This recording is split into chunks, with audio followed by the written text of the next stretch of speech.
बाबा दीपसिंगजी यांच्या जयंतीनिमित्त शीख धर्मगुरूंच्या हस्ते गुरुद्वाराच्या जीर्णोद्धार कामाचा शुभारंभ करण्यात आला. भाविकांची गर्दी पाहता नवीन दरबार सभागृह, भाविकांसाठी सर्व सोयी सुविधा युक्त भाविक यात्री निवास उभारण्यात येणार आहे. तसेच प्रशस्त लंगर हॉल देखील येथे बांधण्यात येणार आहे. शीख धर्मीयांचे गुरु बाबा दीपसिंगजी यांचा जन्मोत्सव मनमाड गुरुद्वारात उत्साहात साजरा करण्यात आला.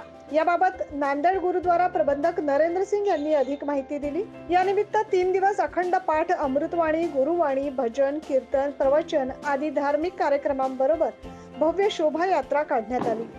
ढोल ताशांचा गजर, पारंपरिक वाद्य, सुशोभित चित्ररथामध्ये गुरु ग्रंथ साहेब, बाबा दीपसिंगजी यांची प्रतिमा अशा पद्धतीनं हा उत्सव मनवण्यात आला. यावेळी जो बोले सो निहाल असा जयघोष करण्यात आला.